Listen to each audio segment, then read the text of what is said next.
স্বাগত চট্টগ্রাম প্রতিদিনের সাথে আছে আমি তাসনিম অর্থী। কয়েকদিনের টানা বৃষ্টি তাতেই তলিয়ে গেছে সড়ক।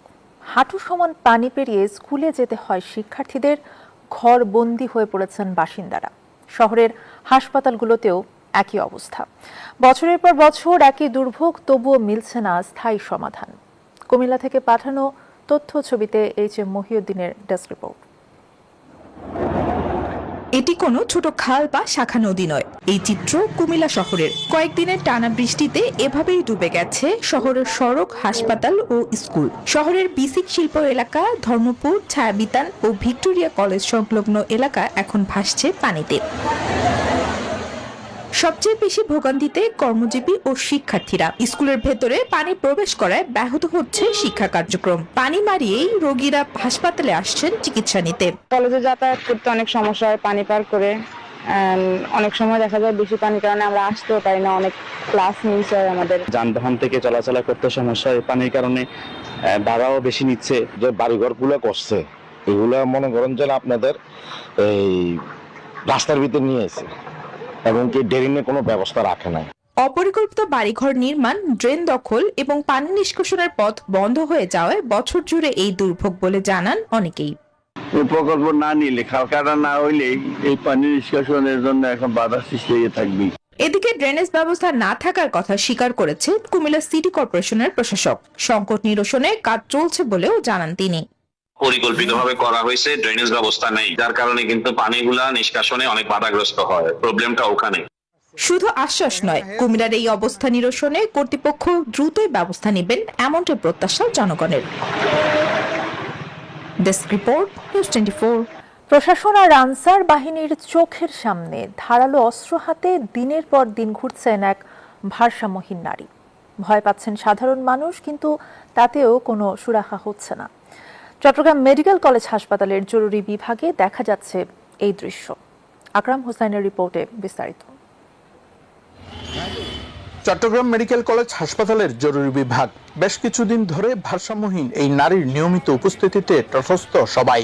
কখনো সাধারণ রোগী, কখনো বা স্বজনদের টার্গেট করে ধারালো ছুরি উঁচিয়ে ভয়ভীতি প্রদর্শন করছেন তিনি।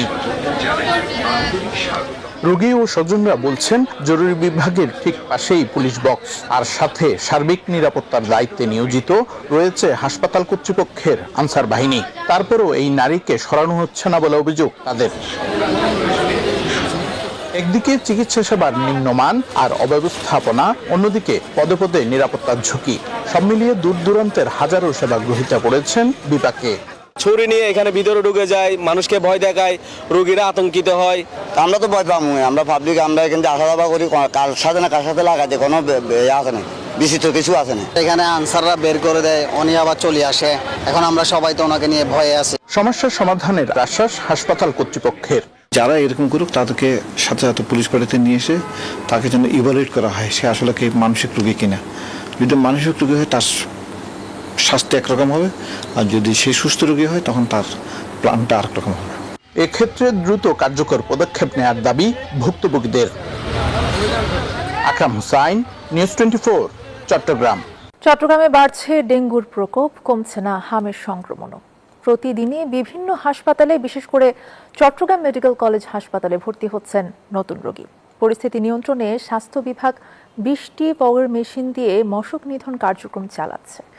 এদিকে সিটি কর্পোরেশন বলছে, অপরিচ্ছন্ন পরিবেশ এবং যত্রতত্র আবর্জনা ফেলার কারণে মশার বংশ বিস্তার বাড়ছে। নয়ন বড়ুয়া জয়ের তথ্যচিত্রে ডেস্ক রিপোর্ট। চট্টগ্রামে প্রতিদিন বাড়ছে ডেঙ্গু রোগী। চট্টগ্রাম মেডিকেল সহ বিভিন্ন হাসপাতালে ভর্তি হচ্ছেন আক্রান্তরা। সবচেয়ে বেশি রোগী ভর্তি হচ্ছে চট্টগ্রাম মেডিকেলে। জ্বর হলেই ডেঙ্গু আছে কিনা এটা শনাক্ত করার জন্য নিকটস্থ হাসপাতালে যাওয়া, আর হচ্ছে আশেপাশের যে পরিবেশ, বিশেষ করে জলাবদ্ধতা, ওগুলো ইয়ে করা এবং এবং এবং স্প্রে করা। ডেঙ্গু নিয়ন্ত্রণে 20টি ফগার মেশিন দিয়ে মশক নিধন কার্যক্রম চালাচ্ছে স্বাস্থ্য বিভাগ। তবে সরকারি উদ্যোগের পাশাপাশি জনসচেতনতাকেও সবচেয়ে বেশি গুরুত্বপূর্ণ বলছেন সংশ্লিষ্টরা। প্রত্যেকটা উপজেলায় আমাদের ডেঙ্গু কোনা করা হয়েছে, ডেঙ্গুর জন্য আলাদা কিটগুলো দেওয়া হয়েছে এবং পরীক্ষাগুলো ফ্রি করার জন্য বলা হয়েছে।